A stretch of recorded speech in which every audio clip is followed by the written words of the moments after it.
Ciao a tutti ragazzi, io sono Umberto e ben ritrovati in questo mio nuovo video, il primo video di quest'anno. Anzi, a proposito, mi stavo dimenticando un piccolo particolare. Ci tenevo tantissimo a farvi tantissimi auguri di buon anno e che quest'anno vi porti tantissime gioie, tantissima felicità e tantissimo successo. Io, a dirvi la verità, sapete che ci tenevo davvero a farvi compagnia in una live di Capodanno, stare tutti insieme come gli anni passati, non so se vi ricordate, però purtroppo tra una cosa e l'altra non ho avuto modo di farla, quindi vi chiedo umilmente scusa, ma immaginate, ecco, come se ci fossi stato. Ma diamo subito il via a questo video di oggi senza perdere altro tempo e voglio parlarvi proprio del caso della famiglia Surrenzi, o meglio dei poltergeist della famiglia Surrenzi.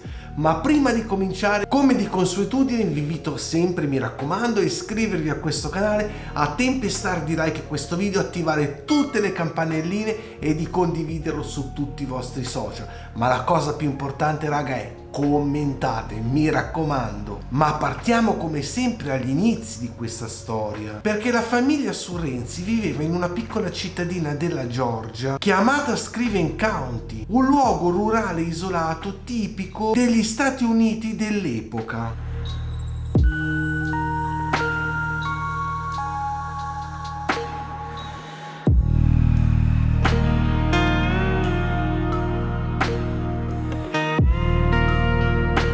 Composta da padre, madre e diversi figli, la famiglia conduceva una vita modesta, comune, nella norma, basata soprattutto però sull'agricoltura e sul lavoro manuale.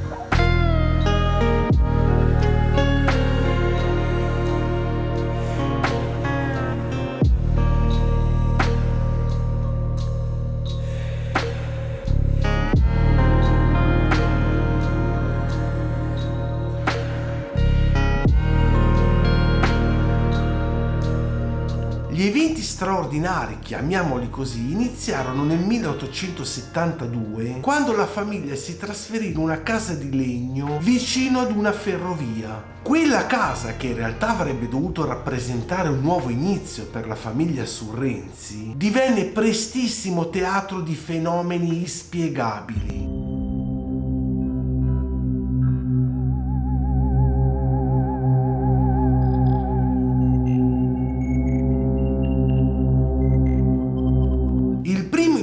Avvenne solo dopo pochi giorni di insediamento. Una mattina, infatti, mentre la madre stava preparando la colazione, le stoviglie improvvisamente, senza alcun tipo di spiegazione logica e razionale, cominciarono a muoversi da sole. Piatti e bicchieri scivolavano dal tavolo senza alcun apparente motivo. Pensando però di primo acchito che si trattasse di un problema di stabilità del mobilio o comunque del pavimento, la famiglia ignorò totalmente il caso. Tuttavia, però, dopo questo primo fenomeno, tutti gli altri si susseguirono in una frenesia, in un aumento pazzesco. Tra gli episodi più veritieri, quindi anche documentati, sono tre in particolare. Il primo sono sedie e oggetti che volavano, sedie, utensili vari, addirittura mobili molto pesanti, venivano letteralmente sollevati da una forza invisibile per poi essere scaraventati o in aria o contro il muro della stanza. Il secondo episodio, sempre ovviamente documentato,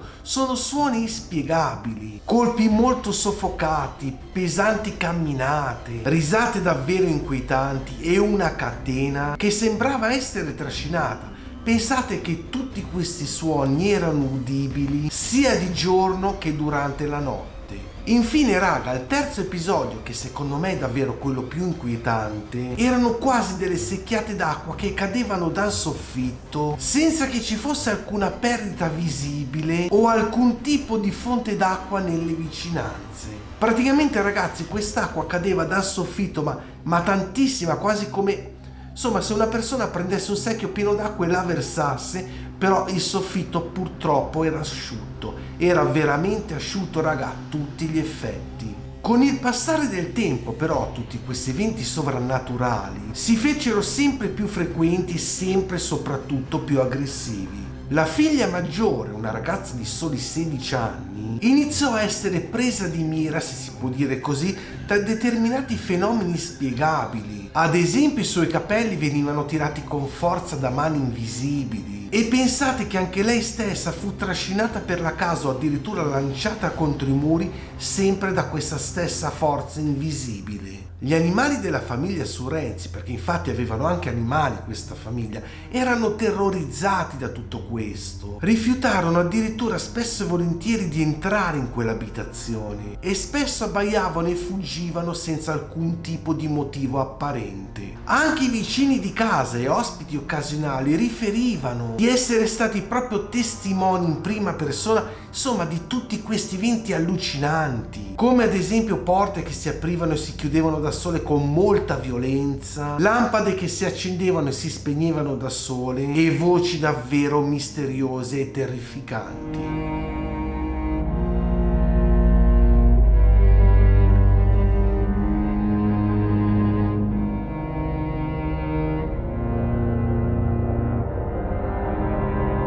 La fama di questa abitazione, soprattutto di questa casa, si diffuse molto rapidamente in quella regione, attraendo non solo curiosi, ma anche giornalisti. La casa dei Surrenzi ad un certo punto divenne addirittura un'attrazione locale, visitata sia da predicatori, scettici e persino studiosi del paranormale.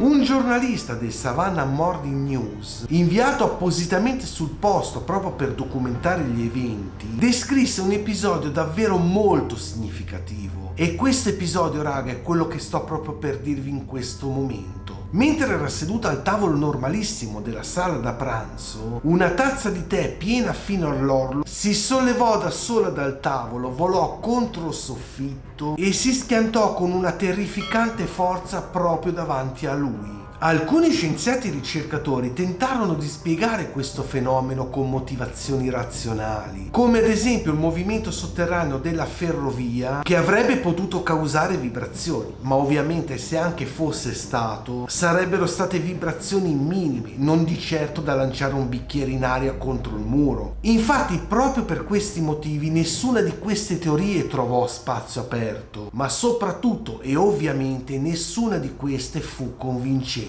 I fenomeni, c'è da dire, che non seguivano uno schema ben preciso e non potevano essere in alcun modo riprodotti in modo artificiale. La situazione col passare del tempo divenne talmente insostenibile che la famiglia Surrenzi, ormai esausta e terrorizzata, si rivolse a figure religiose per cercare sempre ovviamente una soluzione. Numerosissimi esperti infatti tentarono addirittura moltissimi rituali di esorcismo, ma senza alcun tipo di successo. Anzi, alcuni episodi sembrarono addirittura peggiorare dopo questi riti, suggerendo che tale forza responsabile di tutti questi fenomeni paranormali si nutrisse sia dell'attenzione che dell'energia delle persone presenti. Infine il padre, anche lui ovviamente disperato, esausto da tutto quello che stava accadendo, abbandonò velocemente questa casa, portando tutta la famiglia con sé in un'altra città. Tuttavia, però, gli eventi straordinari continuarono a susseguirsi, suggerendo che questi spiriti, appunto, che provocavano questi fenomeni poltergeist, non fossero legati o legato comunque a questa casa, bensì alle persone stesse. Ad un certo punto, ragazzi, questi fenomeni però cessarono improvvisamente, esattamente così come era iniziato. Gli ultimi episodi documentati infatti risalirono nel 1873. Alcuni ipotizzarono che il fenomeno fosse legato a un membro specifico della famiglia e in particolar modo sapete a chi ipotizzarono? Proprio la figlia maggiore. Ma non si seppe mai infine, ragazzi, chi fu in realtà realtà questo spirito, e soprattutto perché sia scomparso così improvvisamente, anche se si ipotizzarono comunque diverse teorie, e una delle più credibili potrebbe essere stato il cambiamento di qualche circostanza personale o addirittura emotiva. Diversi studiosi appassionati del paranormale hanno avanzato diverse ipotesi sul caso della famiglia Surrenzi, il cui primo è fenomeni psicocinetici. Alcune persone infatti ritenevano che questi fenomeni fossero causati da un'energia psicocinetica inconscia generata da vari stress emotivi o conflitti interni. Seconda ipotesi, spiriti malvagi. Una spiegazione paranormale classica attribuisce tutto quello che è accaduto a spiriti o a entità sovrannaturali. La terza ipotesi, però scartata quasi immediatamente, sono frode e suggestione collettiva. E indovinate un po' da chi è stata portata avanti questa ipotesi? Proprio dagli scettici. Infatti proprio loro hanno suggerito che tutti questi fenomeni erano esagerati o addirittura, pensate un po', inventati dalla famiglia per attirare l'attenzione o per altre motivazioni personali. Ragazzi, dopo questa io qua sto zitto e non dico nulla. Ragazzi, anche per oggi questo video termina qua. Come sempre mi raccomando, iscrivetevi al canale, attivate tutte le campanelline, condividete questo video su tutti i vostri social e commentate tantissimo. Buon anno ancora a tutti quanti voi, grazie per essere qui, anzi per continuare a essere qui, e un saluto speciale a tutti i nuovi iscritti. Noi ci vediamo prestissimo nel nostro prossimo video. Ciao a tutti raga e stay tuned!